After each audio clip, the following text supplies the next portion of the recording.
Good morning అండి. Welcome back to my channel. అందరూ ఎలా ఉన్నారండి? నేనైతే చాలా బాగున్నాను. ఈరోజు ఏంటంటే కార్తీక మాసంలో వచ్చినటువంటి 2వ సోమవారం అనమాట. మనకి మొదటి సోమవారం రోజు దీపావళి పండుగ వచ్చింది కదా. ఈ రోజు అయితే 2వ సోమవారము. ఈరోజు నేను ఇంట్లో చేసుకున్నటువంటి పూజ ఎలా చేసుకున్నాను, తర్వాత వంట ఏం చేశాను ఏంటనేది ఈరోజు వీడియో. ఐ హోప్ నచ్చుతుంది అనుకున్నా, హెల్ప్ అవుతుంది అనుకున్నా. నచ్చినట్లయితే లైక్ చేయండి, షేర్ చేయండి. సబ్స్క్రైబ్ చేయకుండా చూస్తే ప్లీజ్ సబ్స్క్రైబ్ చేసుకుని సపోర్ట్ చేయండి. వచ్చేసేయండి. అయితే ఉదయాన్నే 6:30 వరకు అయితే పూజ అయిపోయింది. యాక్చువల్గా 5:30 వరకు ఫినిష్ చేసుకోవాలనుకున్నా. 6:15 అయినట్టుంది దీపారాధన అయిపోయేసరికి. తులసి కోట దగ్గర మాత్రం 6 o'clock వరకు అయిపోయింది. ఈ విధంగా దీపారాధన చేసుకొని శివయ్యకి అష్టోత్తరాలు చదువుకుంటూ అక్షంతలతోనైతే పూజ చేసుకున్నాను. చాలా హ్యాపీగా అనిపించింది. ఉదయాన్నే దీపారాధన చేసుకుంటే మనసుకి తెలియనటువంటి ప్రశాంతతనైతే అనిపిస్తుంది. ఈరోజైతే బ్రేక్ఫాస్ట్ దోశ. అఖిల్కి దోశ ఒకటి ఎక్స్ట్రా అయిందనేసి వదిలేసి వెళ్ళారు. నేనైతే ఫాస్టింగ్ అనమాట, నైటే తింటాను. ఇదిగోండి చారు కోసం అయితే ఉసిరికాయలు పెట్టేశాను. ఒక 4 ఉసిరికాయలు అయితే కట్ చేసి పెట్టాను. ఇవి మంచిగా ఉడికిన తర్వాత చల్లార్చి మిక్సీ పట్టుకుని ఇంకో 2 నిమిషాలు ఉంచుదాము. ఇట్లా పొయ్యి మీద పెట్టేసి అఖిల్కి దిగి డ్రాప్ చేయడం కోసం వెళ్ళా. అయిపోయినట్టు ఆల్మోస్ట్ చాలు. తర్వాత దోశ అని చెప్పగా దోశ పిండి నేను తింటానేమో అని మిర్చి కొంచెం ఎక్స్ట్రా వేసాను అనమాట. పల్లీలు నేను తిననని చెప్పా, అందుకని మిర్చి తీసేస్తా. ఈ మిర్చి మనకి చారులోకి ఉపయోగపడతాయి. ఇక తోటలోకి వెళ్ళి కరివేపాకు ఒక 4-5 దొండకాయలు వచ్చినాయి, దొండకాయలు తెంపుకొచ్చాను. ఈరోజు లంచ్లోకి అయితే బీరకాయ కర్రీ చేద్దాం అనుకుంటున్నాను. ఇంకోండి 1/2 kg తీసుకొచ్చాయి. ఈసారి అయితే వెజిటేబుల్స్ చాలా ప్రైస్ ఎక్కువ ఉన్నాయి. 1/2 kg బీరకాయలు 50 రూపీస్కి ఇచ్చారు. అన్నీ కూడా 50 రూపీస్ 1/2 kg ఉన్నాయి, 100 రూపీస్ కేజీ ఉన్నాయి ప్రతిదీ కూడా. వీటిని కట్ చేసుకొని కర్రీ చేసుకుందాము. ఉసిరికాయ చారుకి అది పెట్టేసా కదా, అది చల్లగా అవుతూ ఉంటుంది. ఆ లోపల బీరకాయ కర్రీ అయితే చేస్తున్నాను. ఆయిల్ వేసి పోపు గింజలు వేసుకున్నాక మెంతి కూర వేసుకున్నా.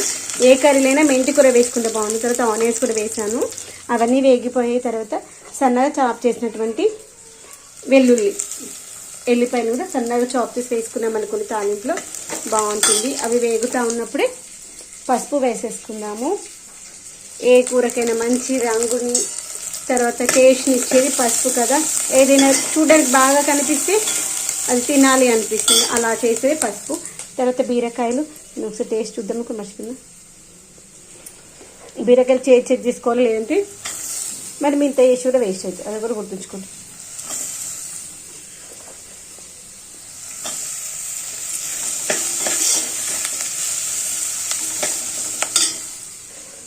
ఇలానే అన్నీ కట్ చేసి వేసేసుకున్నాము. అన్నీ పొట్టు తీసేసి పెట్టేసుకున్నాను. 1/2 kg అని చెప్పా కదా, 1.5 వచ్చింది అంతే బీరకాయ. చారులోకి ఈ ఒక మిరపకాయలు ఉన్నాయి కదా, మిరపకాయలు అయితే అలా మంట పైన మంచిగా కాల్చుకొని ఇలా రోట్లో వేసేసుకొని మంచిగా దంచుకుందాము.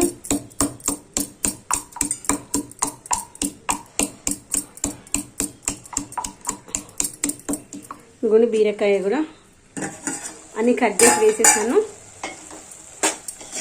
ఇది మగ్గుతూ ఉంది. ఆ లోపల కొంచెం పెసరపప్పు అయితే నానబెట్టాను. కర్రీ సరిపోదు కదా, కొంచెం పెసరపప్పు వేస్తే 2 పూటలకు సరిపోతుంది. ఈ నానబెట్టిన పెసరపప్పు ఉంది కదా, దీనిపైన పెడదాము. ఆ కింద మాడిపోకుండా ఉంటుంది, ఇది నానుతుంది, 2 రకాలుగా అవుతుంది. ఆ లోపల ఈ ఒక మిరపకాయలు ఒకటి వేసుకుంటూ దంచేసుకుందాము. లాస్ట్లో దొడ్డుప్పు వేద్దాం. ఇలా ఒకటి వేస్తే మంచిగా దంగిపోతుంది.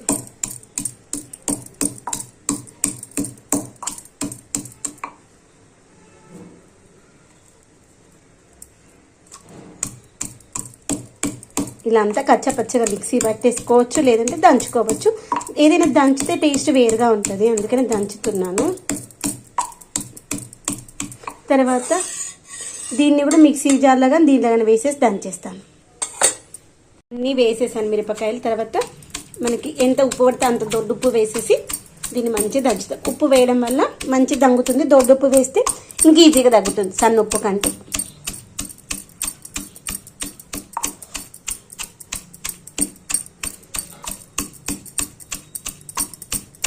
వేడి మీద ఉన్నప్పుడు దంచాలి, అప్పుడే మంచిగా మెదుగుతుంది. లేదంటే స్టిఫ్గా అయిపోతుంది అనమాట, మెత్తగా ఉండదు. వేడి మీద అయితే మంచిగా మెత్తగా ఉండి మంచిగా మెదుగుతుంది. తర్వాత దొడ్డుప్పు వేయడం వల్ల ఇంకా మంచిగా మెదుగుతుంది.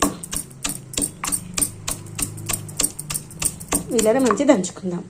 దీంట్లోనే వీలైతే ఈ యొక్క దీన్ని కూడా వేసేసి దంచేద్దాం.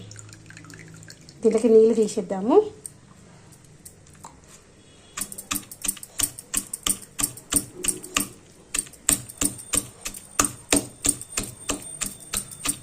మనము మిక్సీ జార్లో వేసిన దానికి ఇలా చేసిన దానికి టేస్ట్లో చాలా వేరియేషన్ ఉంటుంది, గుర్తుపెట్టుకోండి.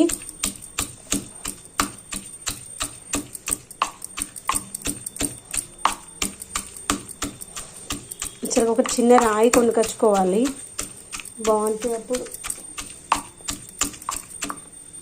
మనకి ఇది మంచిగా మెదిగిపోయింది. ఇప్పుడు దీన్ని నేను వాటర్ తీసుకున్నాను, ఆ వాటర్లో వేసి ఇలా మంచిగా మిక్స్ చేసేసుకుందాం.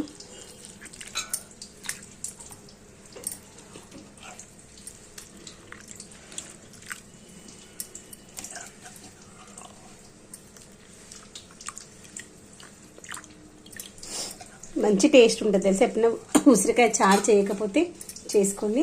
ఇవి మనము ఉడికించినటువంటి వాటర్ అన్నమాట, అవి కూడా వేసేద్దాము. దీంట్లో కొన్ని వాటర్ వేసుకొని చేసేద్దాము. ఆ లోపల మనం వేసినటువంటి ఈ యొక్క మిరపకాయలు ఇట్లా ఉన్నాయి కదా, వీటిని ఇలా గట్టిగా అనేసి ఈ యొక్క పిప్పి తీసేసాము. పిప్పి తీసేస్తే చారు పోసుకునేటప్పుడు మంచిగా ఉంటుంది. ఇలా గట్టిగా పిసికిస్తే దీంట్లో ఉన్నటువంటి ఆ యొక్క కారం ఉంటుంది కదా, అది వెళ్ళిపోతాయి అన్నమాట. ఎక్కడైనా మనకు ఉసిరి గింజ మిక్సీ కాకపోయినా అది కూడా అయిపోతుంది.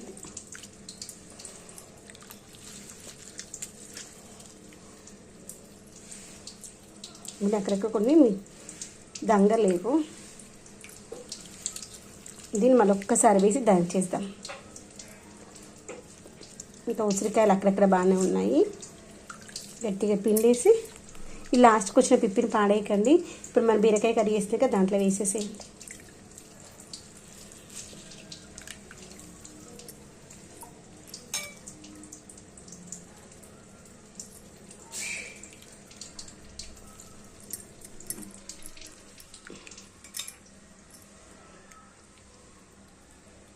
ఇది ఉంది, ఉండలేండి, అదేం కాదు.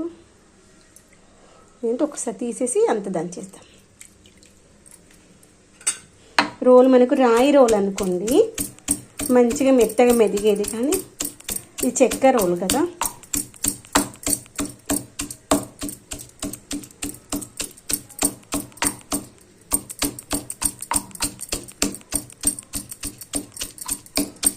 అలాగే ఒకసారి కర్రీ చూద్దాం. ఇదిగోండి, బీరకాయ అయితే మనకు మంచి దగ్గర పడింది.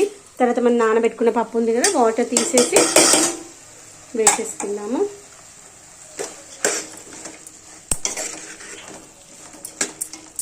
తర్వాత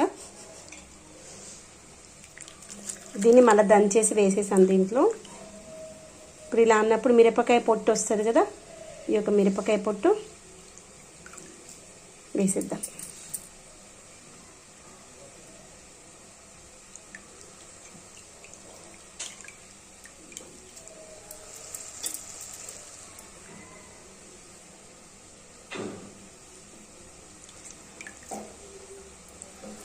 చాలు, దీంట్లో వేసేసి ఒక 2 నిమిషాలు ఉడికిన తర్వాత దీంట్లో మనము కారం ఉప్పు వేసేసుకుందాం. దీంట్లో మనము ఉల్లిగడ్డ కట్ చేసి తాలింపు వేసుకుందాం. మనము పెసరపప్పు వేసేసాం కదా, ఇప్పుడు కారం వేసేసుకుందాము. రుచికి తగినంత కారము. ఉప్పు అయితే కొంచెమే పడుతుంది, ఎందుకంటే కారంలో ఉప్పు కూడా ఉంటుంది కాబట్టి కొంచెం ఉప్పు తర్వాత చూసి వేస్తాను. ఎందుకంటే ముందే ఉప్పు వేసామనుకోండి మళ్ళీ ఎక్కువైతే కష్టం అవుతుంది. కొత్తిమీర కూడా వేసేస్తాను, ఇంకేం వేసేయలేదు. మంచిగా ఒకసారి కలిపేసి దీంట్లో ఒక్క చుక్క నీళ్ళు కూడా పోయకున్నా సరే మంచిగా ఉడికిపోతుంది. ఇలా పైన గిన్నెలో గిన్నెలో నీళ్ళు పోసి పెట్టుకున్నాం అనుకోండి, నీట్గా ఉంటుంది. ఇదిగోండి, ఈ కర్రీకి పెట్టే స్పూన్ గిన్నెలో పెట్టేసి పెట్టుకుంటే ఈజీగా అయిపోతుంది.